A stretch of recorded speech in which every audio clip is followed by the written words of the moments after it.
Denne video handler om proteinsyntesen, hvor aminosyrer bliver sat sammen til et protein. Vi har brug for proteiner, når vi f.eks. falder og slår os. Hele processen kaldes proteinsyntesen, som betyder fremstilling af proteiner. Halvdelen af vores krop er opbygget af proteiner. Derfor kalder man dem også for livets byggesten. For at man overhovedet kan danne et protein, skal man gennem føden have tilført aminosyrer. Der findes 20 forskellige aminosyrer, hvor vi selv kan danne 12 af dem, så det er vigtigt, at vi får tilført de sidste 8 med kosten. Proteinsyntesen starter i cellekernen. Her finder vi DNA'et, som bærer de gener, vi har for vores forældre.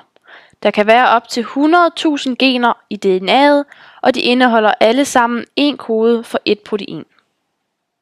Generne er et mindre stykke af DNA'et. DNA'et består af 4 baser. Baserne hedder adenin, thymin, guanin og cytosin. Disse koder skal derfor transporteres ud af cellekernen og ud til ribosomerne, hvor proteinsyntesen sker. A og T sidder altid over for hinanden, og G og C sidder altid over for hinanden. DNA'et er for stort til at blive transporteret ud af cellekernen, og der skal derfor laves en kopi. Det vil sige, at hvor der er basen A på DNA'et, vil der nu være basen U, som altid erstatter basen T på RNA'et. Der hvor der er basen G på DNA'et, vil der være basen C på RNA'et. Dette RNA, som lige er blevet dannet, kalder vi for mRNA, hvor M'et står for messenger, fordi det giver besked om, hvordan aminosyrerne skal sidde. Ude i cytoplasmaet ligger aminosyrerne klar til at blive brugt. De skal nu sammensættes rigtigt.